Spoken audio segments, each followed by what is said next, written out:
dice eso, pero al mismo tiempo, Marta también le dice, mas también sé ahora que todo lo que pidas a Dios, Dios te lo dará. Jesús le dijo, tu hermano resucitará. Marta le dijo, yo sé que resucitará en la resurrección, en el día postrero.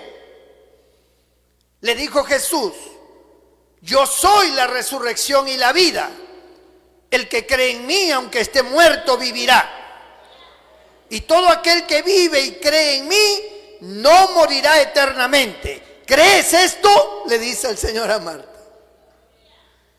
Le dijo, sí, Señor, yo he creído que tú eres el Cristo, el Hijo de Dios, que has venido al mundo. Marta tiene en ese momento un concepto de orden doctrinal más que de fe. Una cosa es el conocimiento doctrinal de la palabra de Dios, las enseñanzas que podemos tenerlas, y otra cosa es tener activa la fe. Son dos cosas totalmente diferentes.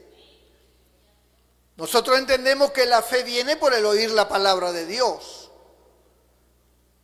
pero hay una diferencia. La fe se activa por el conocimiento de la palabra, pero no siempre está activa. A veces podemos tener el conocimiento de la palabra y no tener activa la fe, pero sí tenemos el conocimiento doctrinal.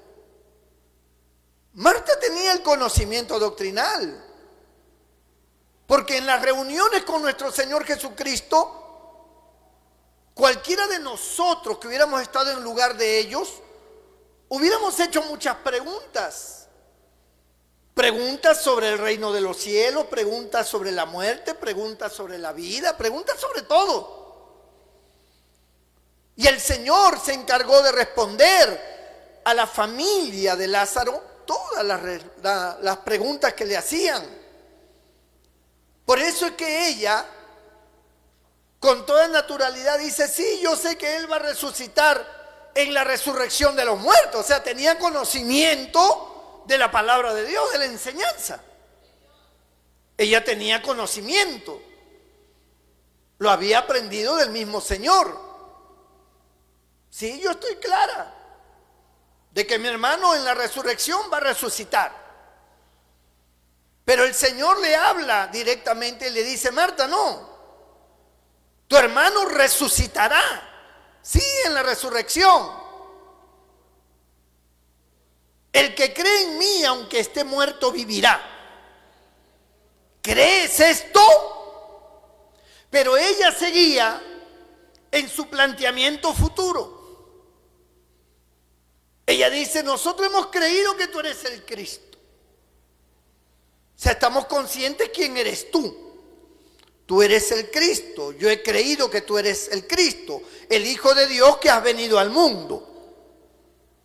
Pero ella, en su mente, no entiende que el Señor le hablaba del tiempo presente. Ella seguía pensando en el futuro. Seguía pensando de que la resurrección del cual le hablaba el Señor era todavía para después. Y por eso es que ella no está tan emocionada por las palabras del Señor, porque interpreta a tiempo futuro. Puede que a nosotros nos haya pasado muchas veces así. A veces hay cosas de la palabra de Dios que la podemos tomar para el momento oportuno, pero nosotros no lo vemos así. Nosotros lo vemos como una palabra para el futuro, o como una palabra que dejó de estar vigente porque ya el problema ya se empeoró de tal forma que ya no hay forma de arreglarlo. Entonces, simplemente esa palabra del Señor no la tomamos como una palabra para el momento, sino para su momento o para otro momento, pero no para el presente. Nosotros somos personas que todo lo racionalizamos. Usamos la razón para entender las cosas. Y en las cosas que no comprendemos, que son de orden espiritual, muchas veces queremos razonarla y tener la lógica de la razón. Pero en las cosas de Dios, en los propósitos de Dios, muchas veces está en contra de nuestra razón. Por eso la Biblia dice que la palabra de la cruz es locura, dice. Para los que se pierden, para los que son incrédulos, para los que no creen a la palabra, les es locura. Y para los creyentes que no entienden a veces los planes de Dios, ellos no la toman en cuenta esa palabra para el momento. Ya no hay razón de ser. Marta entendía que su hermano ya estaba sepultado, llevaba 4 días, estaba gusanado ahí dentro. En su mente, en su razonamiento, no cabía la más mínima idea de que ese cuerpo putrefacto, que aparte de haber estado varios días en el velorio, estaba 4 días sepultado, o sea, estamos hablando de posiblemente 8 o 9 días de muerto. Y un cuerpo con esa cantidad de días, ya ese cuerpo reventó, ya ese cuerpo está gusanado, está pudriéndose. Y en la lógica de Marta, al ver a su hermano sepultado, ella no entiende lo que el Señor le está diciendo, que tu hermano resucitará. Dice, resucitará, pues está podrido ahí. Yo sé que va a resucitar en la resurrección de los muertos. Pero el Señor no estaba hablando de eso. Esta situación angustiosa para Marta era ya algo que para su hermano y para ellos era demasiado tarde. El Señor había llegado demasiado tarde para Marta. Las cosas ya se dieron. Y cuando las cosas se dan y no se atienden en su momento y no tienen la solución oportuna en el momento que merece, ya después ya es demasiado tarde, ya no se puede hacer nada. Es como que le van a embargar una casa y le dicen el día lunes estamos embargándole la casa. Y usted trata de resolverlo como sea durante estos días hasta que llegue el lunes, hasta el último día, el mismo día lunes, corre para aquí, para allá buscando solución y no logra solucionar y le embargan la casa. Una vez embargado, usted dice pues ya es inútil todo porque ya es demasiado tarde, ¿no? Puede que el día martes llegue alguien con el dinero y diga, mira, acá está el dinero. Y pues ya es demasiado tarde, ya lo embargaron. Ya no se puede hacer nada. En los juzgados muchas veces hay plazos. Si usted se pasa de esos plazos, aunque usted presente luego la prueba, el documento, ya no le aceptan porque ya es demasiado tarde. Ya los plazos se cumplieron. Y ya no se puede resolver. Aunque usted tenga un documento que le da la razón. No lo presentó a tiempo. Demasiado tarde. Perdió el juicio. Y eso en cualquier área de la vida pasa. Y uno ve muchas veces con insatisfacción, con pena, con tristeza, cómo las cosas dejan de ser ante nuestros ojos y no podemos hacer nada para resolverlo. Y cuando después aparece una solución o una aparente salida, decimos ya es demasiado tarde, pues ya. Es como se separa usted de su mujer, de su esposo. Y cuando llega la familia, cuando llega alguien que pudo haber intercedido, que pudo haber traído una palabra de sabiduría para que ustedes todavía reaccionen, pues ya no se puede hacer nada porque él ya se fue, ella ya se fue, ya no hay nada que hacer. Ya se tomaron las decisiones. ¿Qué vamos a hacer? Ya es demasiado tarde. No se puede hacer nada. Y así, hay cosas que en su momento no se pudo actuar y en algunos casos hasta por negligencia no se hizo nada. Y cuando ya viene la consecuencia de aquello que fue empeorando cada vez y no se hizo nada, cuando explota el problema, ya es demasiado tarde. Ya no se puede hacer nada. Habían avisos de que esto iba a terminar mal. Habían avisos de que las cosas iban a empeorar. Pero como que una autoconfianza o pensábamos que no iba a ser así, dejamos pasar el tiempo y cuando nos dimos cuenta, ya no hay nada que hacer. Es como el cáncer. Una enfermedad, dolencias, malestares, situaciones. Y nosotros lo vamos dejando pasar porque, como no podemos mirar adentro de nuestro cuerpo, simplemente tratamos de resolverlo con algunas hierbitas, con alguna medicina de una farmacia, aplacar el dolor, no sé, cosas así, pero en realidad hay una enfermedad avanzando rápidamente y se está empeorando, se está agravando, pero nosotros no le vamos dando la importancia de vida.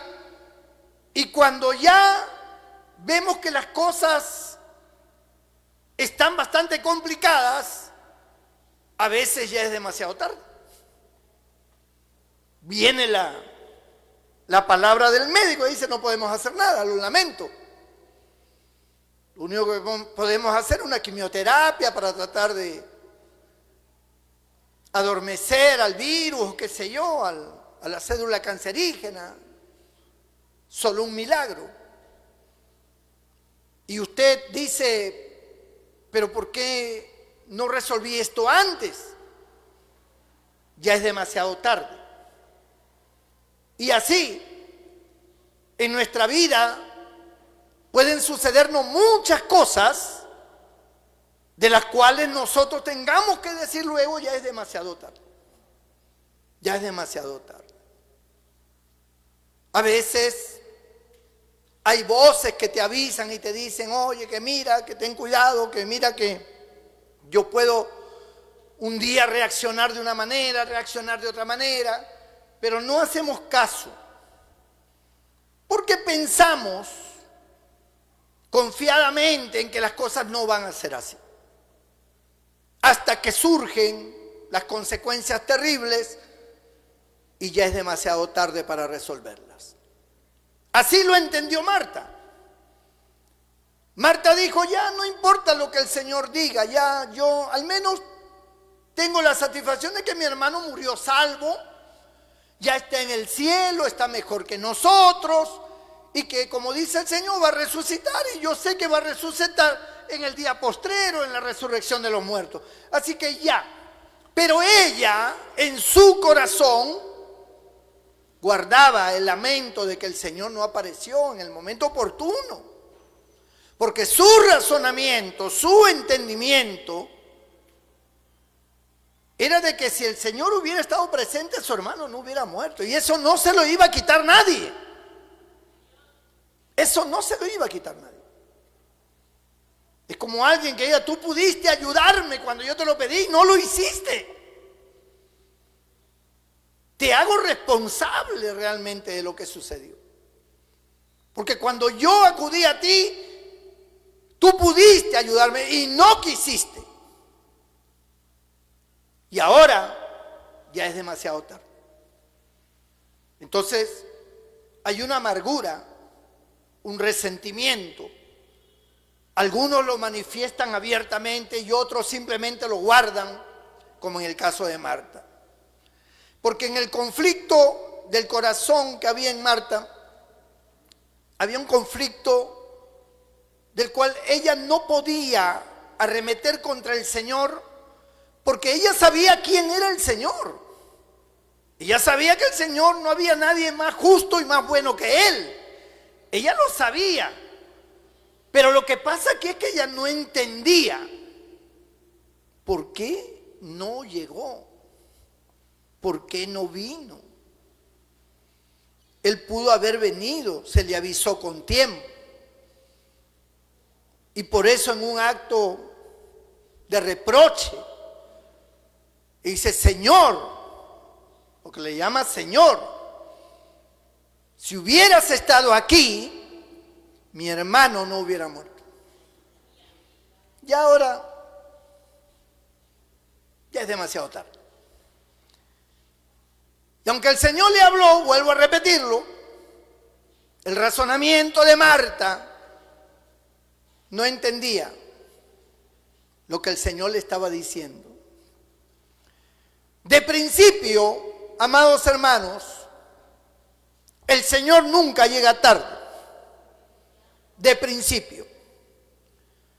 La tardanza es para el hombre. Las consecuencias es para el hombre. Las circunstancias terrenas y adversas son para los seres humanos, no para el Señor. Para el Señor no importa lo que pueda ocurrir. El Señor es el dador de la vida. El Señor es la solución. El Señor tiene el remedio. El Señor es oportuno en cualquier área. Él nunca llega tarde. Bendito sea el nombre del Señor.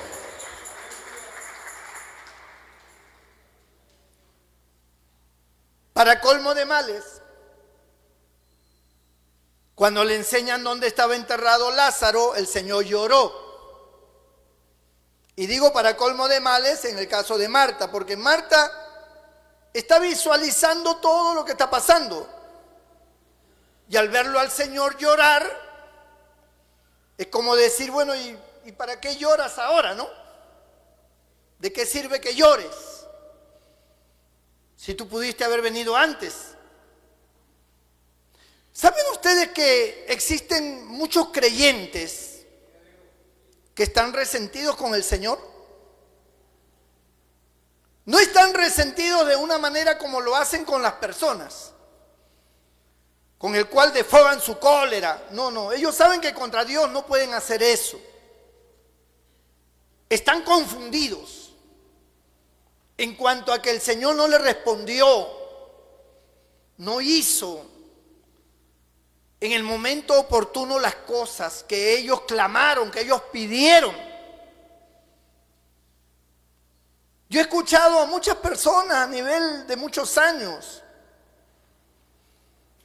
decir: yo clamé a Dios, yo oré con toda mi alma, yo derramé mi alma, yo ayuné, yo le supliqué, y su palabra dice: clama a mí y yo te responderé. Pero nunca me respondió. Por más que yo le clamé, por más que yo le pedí, no sé si a lo mejor yo no soy digno.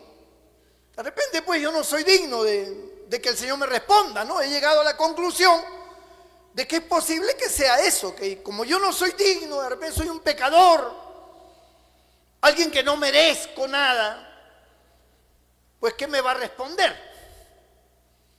Porque la única conclusión que tengo es esa, porque de que yo le he clamado, de que yo le he llorado, de que yo le he suplicado, yo lo he hecho. Sin embargo, tuve que enfrentar mi realidad y tuve que perder, o tuve que sufrir, o tuve que llorar por las circunstancias adversas que me vinieron. Pero Dios nunca me respondió. Y no es la primera vez, otras veces le he clamado y tampoco me ha respondido. Entonces, hay creyentes que en su corazón, no de un momento, sino de muchos años, vienen arrastrando un sentir, un pensamiento que no está de manera abierta, pero es como una especie de un acto inconsciente. En su corazón abrigan una interrogante contra Dios. Dice, no entiendo por qué lo permitiste. No entiendo por qué yo tuve que sufrir tanto. No comprendo por qué las cosas no se dieron cuando tanto te lo pedí. Y guardan eso en su corazón. Y aparece a partir de ese momento como una pared blindada donde ya no te permite desarrollar tu fe.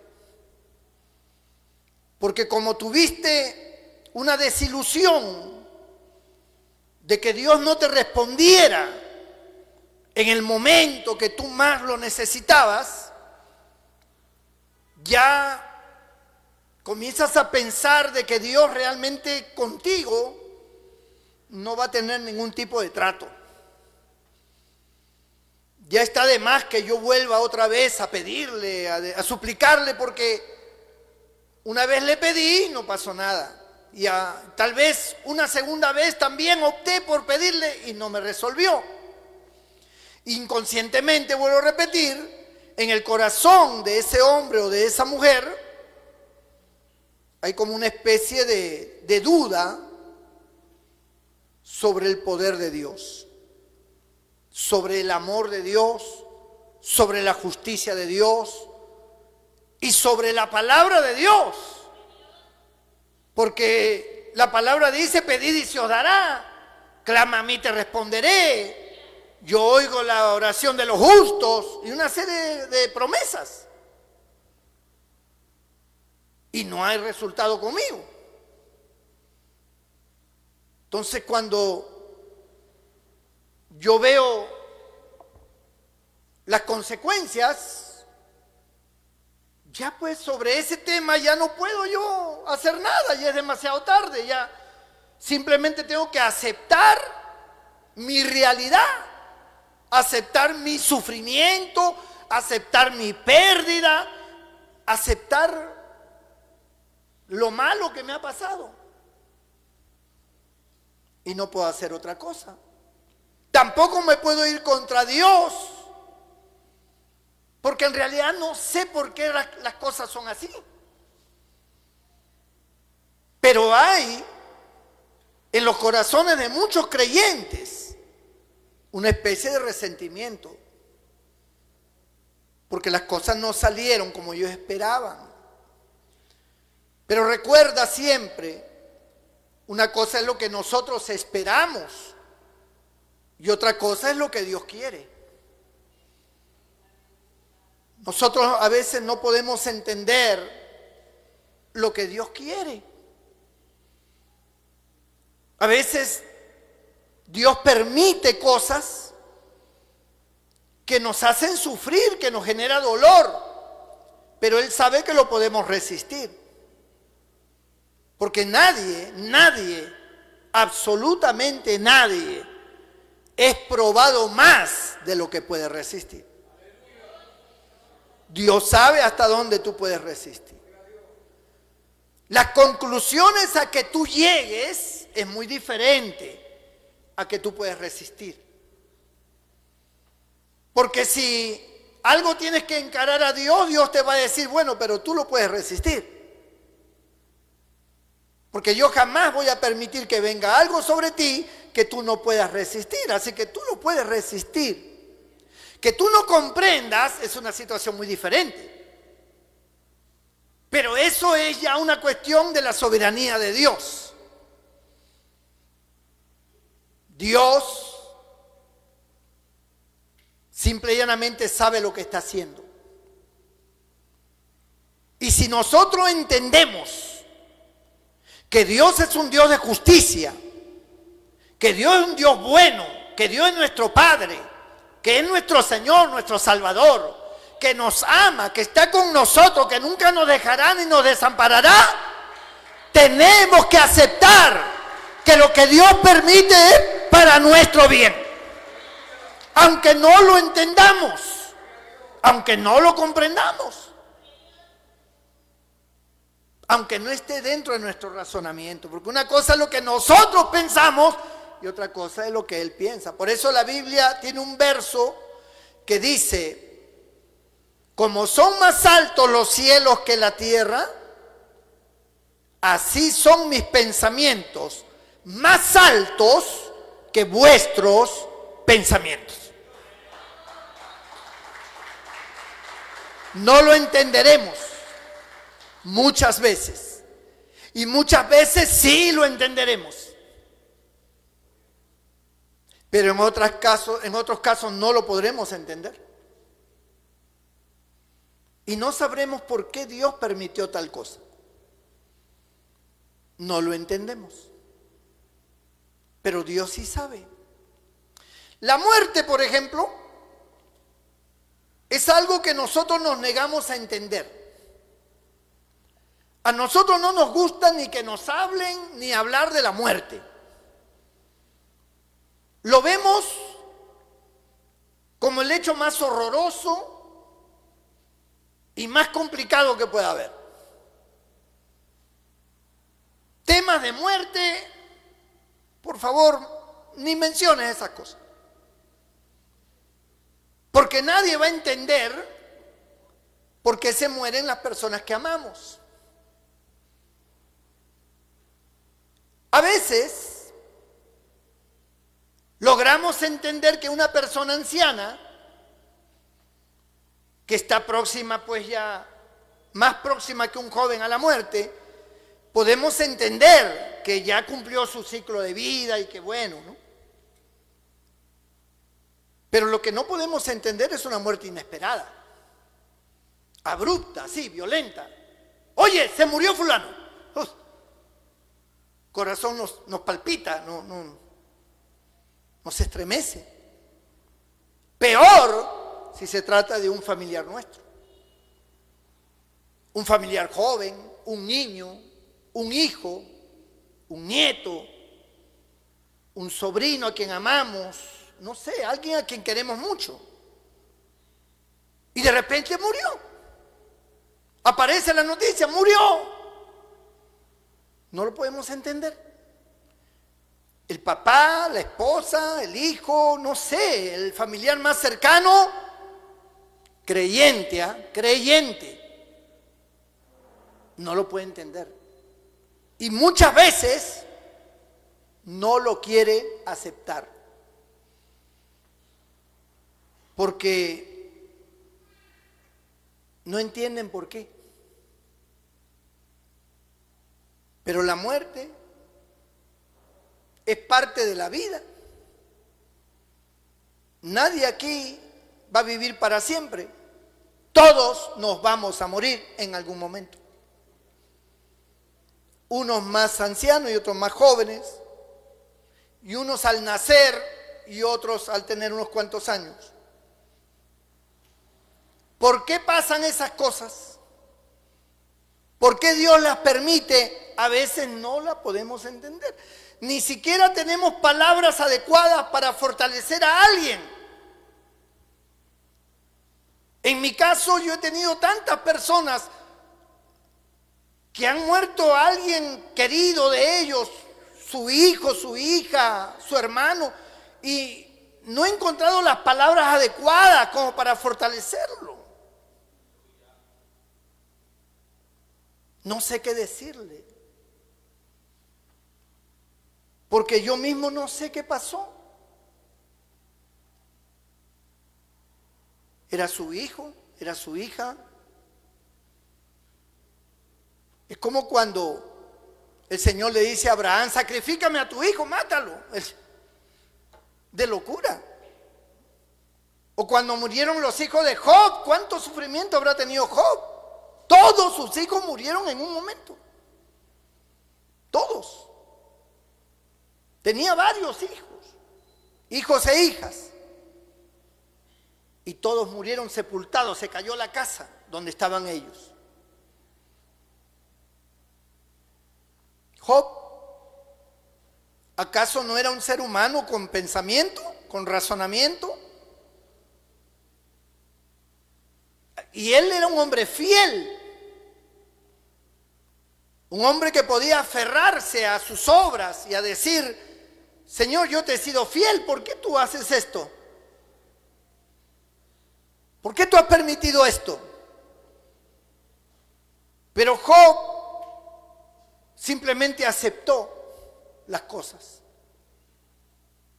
Y cuando su mujer le dijo: maldice a Dios y muérete, él respondió como una de las mujeres fatuas, ignorantes: has hablado. ¿Qué? ¿Recibiremos de Dios solamente el bien y el mal no recibiremos? Ciertamente el mal también recibiremos, dijo Job. Aunque él no lo entendía. Y la prueba de que él no lo entendía es que él mismo declara y dice: yo quisiera saber, que alguien me diga dónde está Dios, que me digan Dios está en tal lugar o está en más cual lugar, para yo ir y presentarme y yo preguntarle y que él me responda. Porque había muchas interrogantes. En su corazón él quería respuestas, pero ante las demás personas él aceptaba lo que Dios hacía. Todos nosotros pasamos por momentos difíciles, de una u otra manera. No se sabe este año cómo será. Tenemos la confianza de que Dios lo que promete cumple. Y nos aferramos a sus promesas y procuraremos serle fieles para que esas promesas siempre se cumplan. Pero no sabemos lo que va a pasar en el año. ¿Cuántas victorias tendremos? ¿Cuántas derrotas? ¿Cuántos problemas? No sabemos. Pero confiamos de que Dios está con nosotros, que Él nos ama y que nosotros le amamos. Y Él nos guardará de todo mal. Pero hay cosas que tal vez sucedan en nuestra vida, de la cual cuando sucedan y veamos que en nuestra lógica y razonamiento humano ya no hay solución, diremos: ya es demasiado tarde para solucionarlo. Ya no se puede hacer nada. Oye, ¿por qué no vuelves con tu esposo? Es que ya se casó con otra. Ya no se puede hacer nada. Oye, ¿por qué aquí? ¿Por qué allá? Es que ya no se puede hacer nada. Y así pensaremos. Por eso, mis hermanos, es que cuando el Señor le dice a Marta: yo soy la resurrección y la vida, el que cree en mí aunque esté muerto vivirá, le está diciendo: nunca dejes de confiar en mí. No importa lo que vean tus ojos y lo que pase delante de tus sentidos humanos, no dejes de confiar en mí, porque yo soy la resurrección y la vida.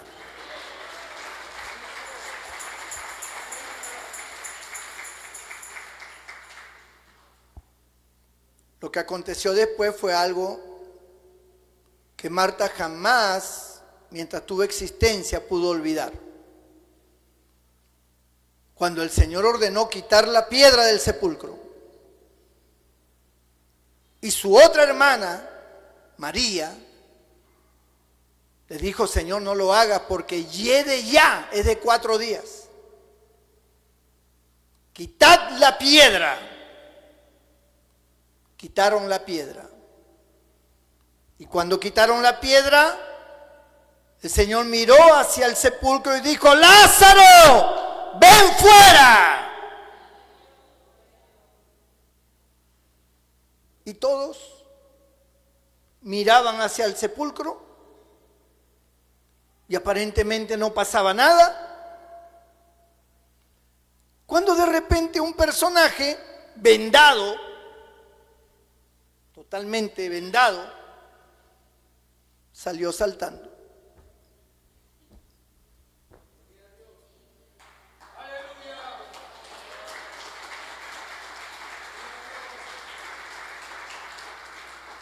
Estaba amortajado.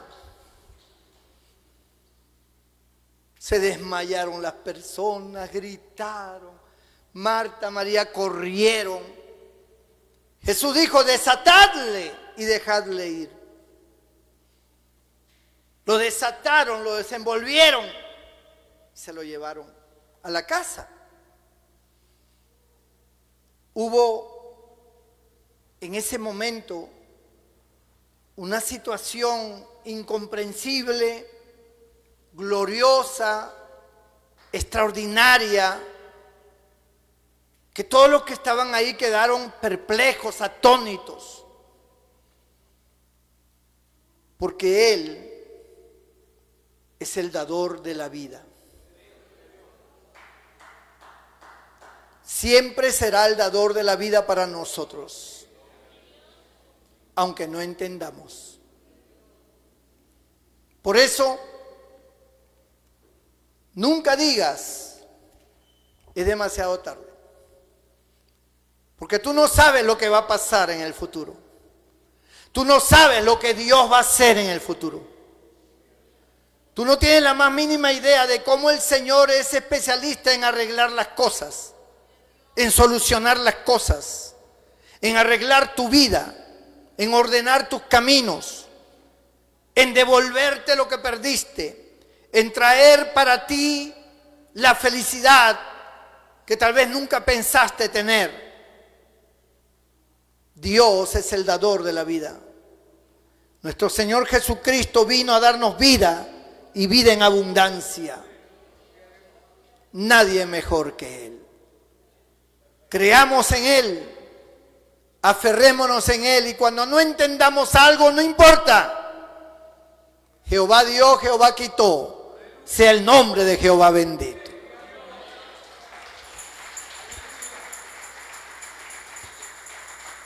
Yo quiero orar por ti en esta noche. Inclina tu rostro y cierra tus ojos allí donde estás. Bendito sea el Señor.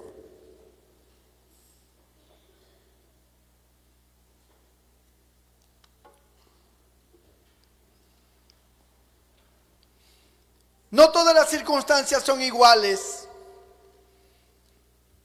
Cada uno vivimos circunstancias diferentes.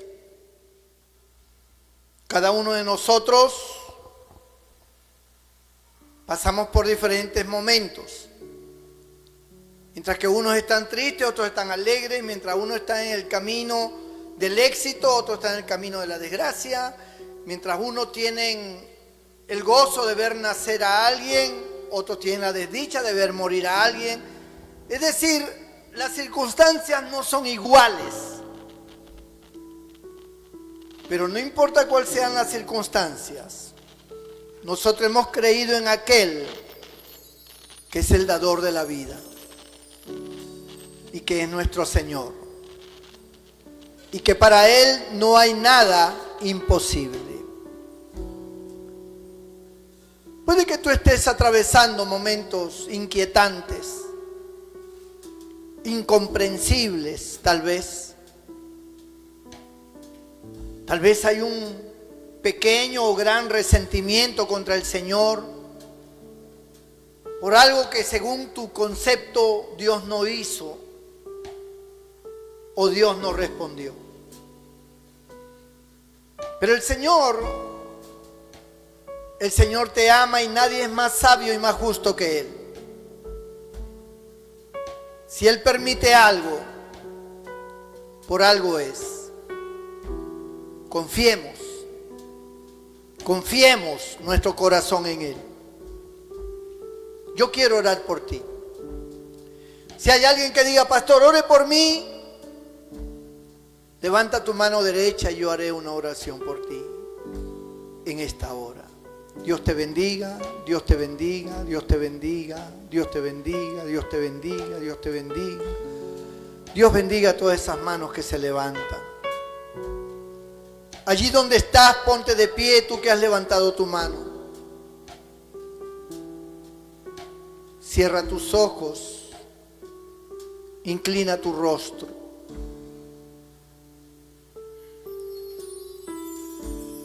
Pídele perdón al Señor si es que tienes que pedirle perdón. Sea porque no comprendes, sea porque has pecado, sea porque estás afectado, afectada.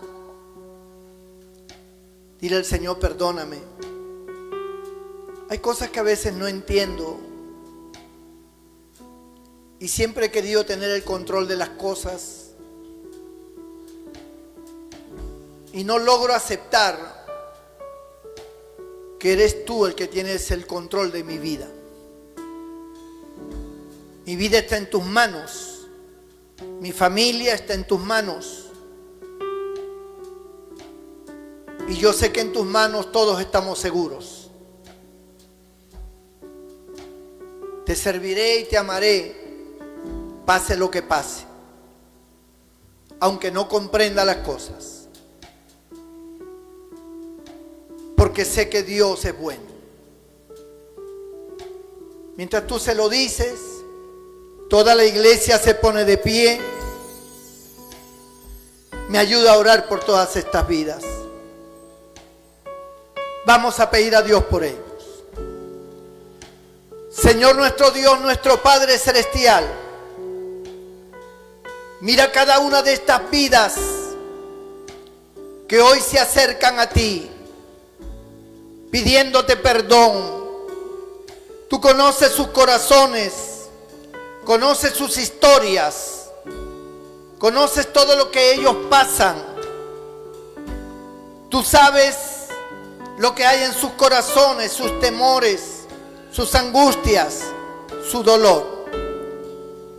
Pero tú eres el Dios que nos rescataste. Tú eres nuestro Señor, nuestro Salvador. Tú has cambiado nuestras vidas, Señor. Y tú conoces nuestras debilidades y flaquezas. Extiende tu mano sobre cada uno de tus hijos. Perdona todo pecado.